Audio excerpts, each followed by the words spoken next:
sitting next to a guy from Tampa Bay who was it's one of those great, I don't normally talk to people or have, I don't usually engage, not that I'm stuck up or anything, but I'm not real big in small talk. I kind of like to,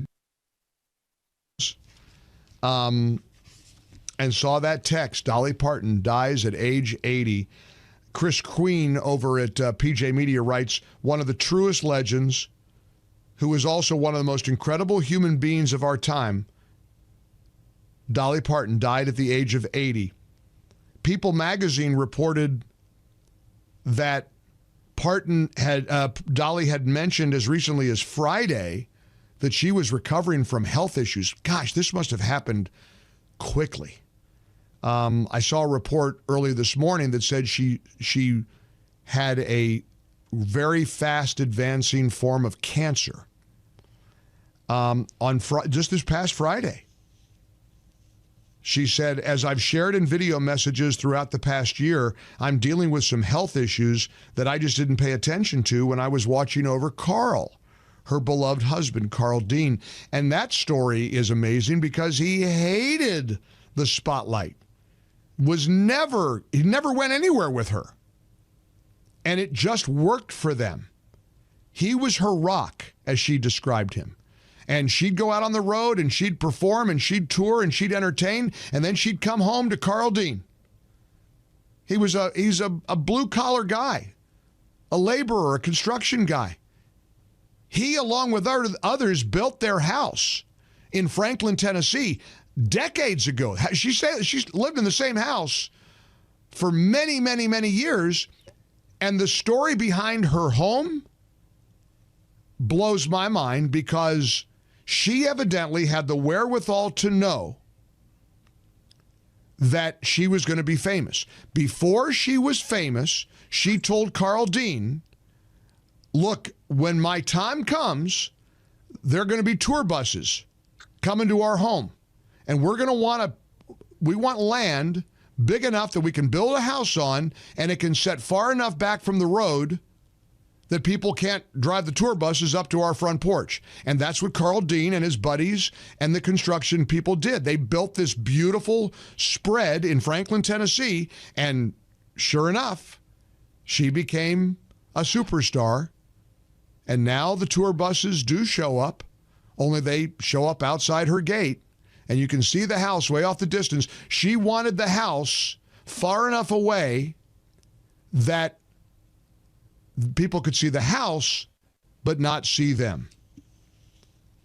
And that's what happened. In this interview with People magazine, she said about her health, this isn't the first time I've had to manage something like this. Back in the 80s, I was down for several months with female issues. I was struggling with my weight at times. So it's not like I haven't been through hard times. She added, but I think because we live in a 24/7 world with social media, everything gets magnified in ways it wasn't years ago. I used to joke that I was the queen of the tabloids. Now I guess I can say I'm the queen of social media, AI. Seriously, though, even though I'm still healing, I'm still working.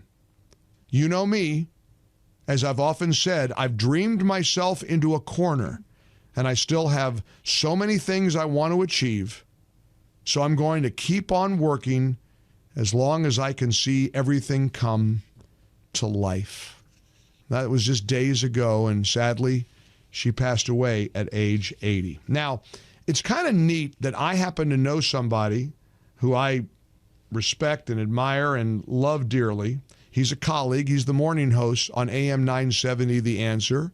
If you're in or around New York or Connecticut or New Jersey, I'm sure you wake up to him every day. But of course, he entertained millions over the years through his stint on Saturday Night Live, his films, Johnny Dangerously, his Broadway work on stage with Grease.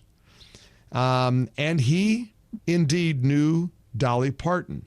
I want to start, before we bring Joe onto the show, here is a moment on her show. She had a variety show called The Dolly Show.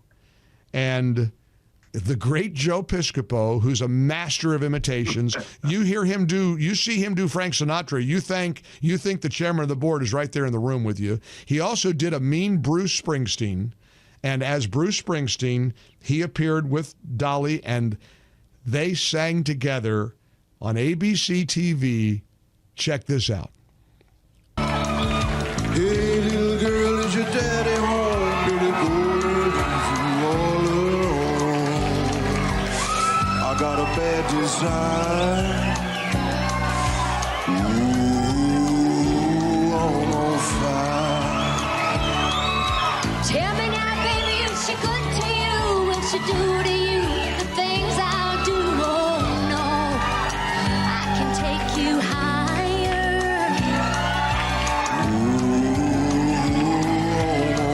Amazing. So that's Joe Piscopo on stage with Dolly Parton. Here he is, the legend, the guy that I can say I know sang with Dolly Parton. Joe, how are you, my friend?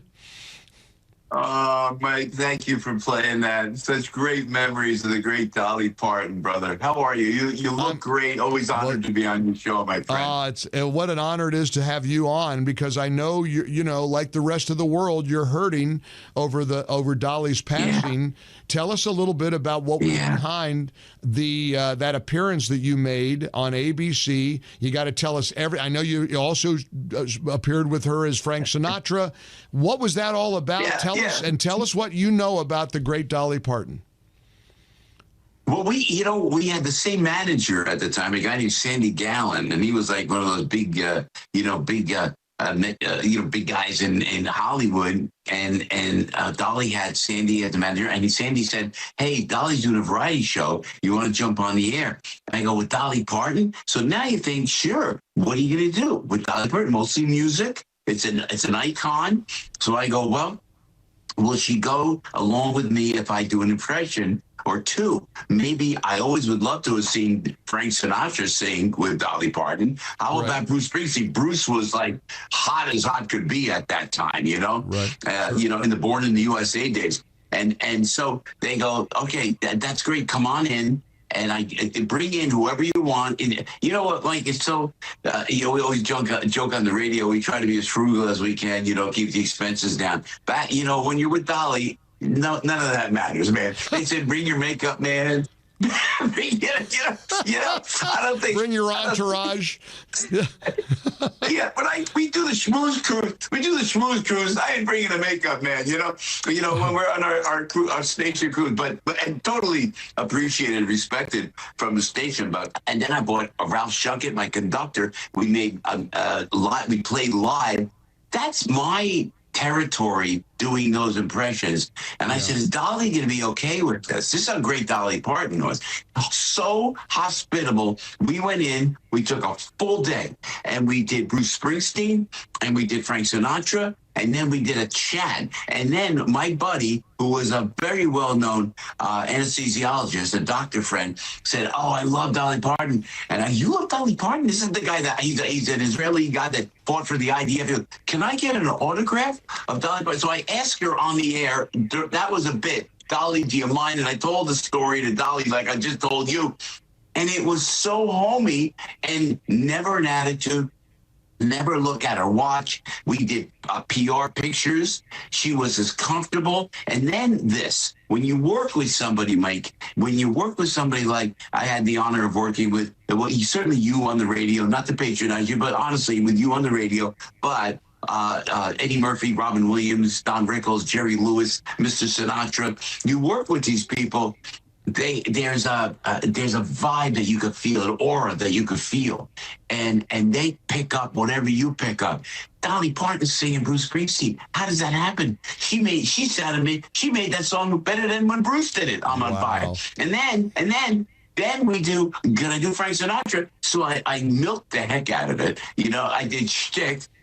And it's online, and you look, and she went right along with it. And I believe, if I remember correctly, it was not in her key. She still went with it, and it was just being next to her. And don't forget, just to close this little, complimentary, accolades of Dolly Parton to Dolly. I wanted to light myself on fire. I said, if you could do that well, she goes, then light yourself on fire. Like that. I go, what? So yeah. So they bought in stunt people. And Dolly was the best. And they did like this gel on my arm. and they lit it on my arm, and then I had gel on the other arm, and we closed it out. And man, she's got the Dolly hair, man. God forbid, you know? Yeah, no kidding. She was one of the joys of my life, and it was one of the best pieces, and it still plays well. By the grace of God, it still plays well to this day, my dear friend. You can find that stuff. Go to YouTube, find Joe Piscopo with Dolly Parton as Frank Sinatra, as Bruce Springsteen. And you know what I loved about learning about, all the stuff that now has come out about her since her passing yesterday? She could have been a billionaire with a B. The reason she wasn't is because she gave away so much money. Her imagination library, all the stuff she did on behalf of people, and Joe, may all of us just pray that our epitaph, that our at our eulogy, the message and all. I keep hearing this in my head, Joe. She loved everybody, and everybody loved her. It's that simple. And finally, Joe, you and I are in the trenches with the political wars and the crazy stuff going on with the Democrats, and you're dealing with Mom Donnie there in New York and all that. You know what? Nobody disagreed about loving Dolly. And finally, an epic event like this happens, the tragic passing of Dolly Parton, and everybody can be unified. That's a good thing. Yeah, it's a good sign, and I love the president flying the flags at half-mast in the name of Dolly Parton. Yes. And back then, I don't know what happened back then. Maybe it was just because the aura of Dolly. Nobody argued. There were differences, but we didn't get crazy about it. And so maybe on this passing of Dolly Parton, we could learn that lesson, Mike. And because we don't hate, you and I don't hate. And they always say, "Oh, yeah, what I said, Joe, you're weak. Sometimes you don't hate." I go, I can't go there. I can't go to the hate. It's not who we are. It's not who we are. I don't want that. I don't want our political opponents killed. I don't want to blow up the ballroom like Larry Krasner, the Philadelphia DA, wants to do. I mean, I don't want to celebrate assassinations.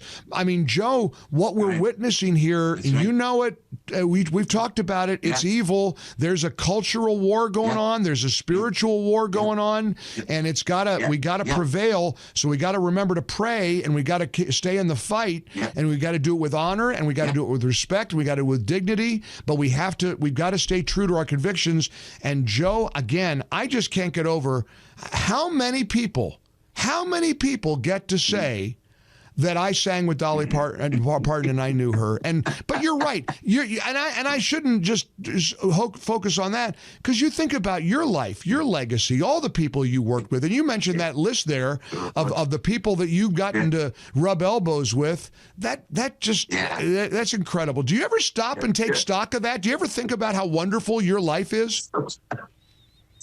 Sometimes I do. When Dolly passed, the people sent me all the video that we did, and I went, "Wow, I can't believe I was there." And she makes you so comfortable. Dolly Parton had a gift of making you feel so comfortable. I was a kid. I was just starting out, and she went right with it. Not to mention, I can't emphasize enough the music. She's so brilliant at the music, where we went into some Springsteen territory, and even more complicated. It was the Frank Sinatra stuff. Nails it. She nailed it. Boom, she nailed it again. Yeah. And you're right next to her. That was the genius and brilliance of Dolly Parton. But the comfort level, the goodness, and her pure heart, you could feel one-on-one with Dolly Parton. Joe Piscopo, it's great visiting with you, my friend. I'll look forward to seeing you in person one day soon. I'm so glad you could join us today on the Mike Gallagher Show. You mean the world to us. Anytime and always. Hello, Joe. Where'd you go? I lost you, Joe. I got you. Sorry. We started to go away from you there. Go ahead. What were you saying? There we go. I said, it's always an honor to be with you, because I think we can get to where we want to go, bringing this country together, united. It's a joy listening to you every morning. You're always so positive. You're always so energetic. But the positive energy and the love for everybody, it really, really shines on your show, Mike Gallagher. So it's an honor to be with you, my dear friend. Back at you in spades. You are definitely all that and more, my friend. I love listening to you every morning. Keep it up. Keep fighting the good fight, Joe. Joe Piscopo joining us. God bless, Mike. Take care, Joe. This is a little schmaltzy. I like the power of prayer. I like to remember what life means and what matters, things that matter. There's a song that Dolly performed at the Country Music Association Awards in 2002. And the title is very simple. And I know in my heart of hearts, it's what Dolly is saying right now. Hello, God. Hello, God. Are you out there? Can you hear me? Are you listening anymore? Hello, God. If we're still on speaking terms, can you help me like before? I've questioned your existence. My resistance leaves me cold. Can you help me go the distance? Hello, God. Hello, hello. Oh, this old world has gone to pieces. Can we fix it? Is there time? Hate and violence just increases. We're so selfish, cruel and blind. We fight and kill each other in your name, defending you. Do you love some more than others? We're so lost and confused. Hello, God. Are you out there? Can you hear us? Are you listening anymore? Hello, God. If we're still on speaking terms, can you help us like before? Oh, the free will you have given, we have made a mockery of. This is no way to be living. We're in great need of your love. Hello,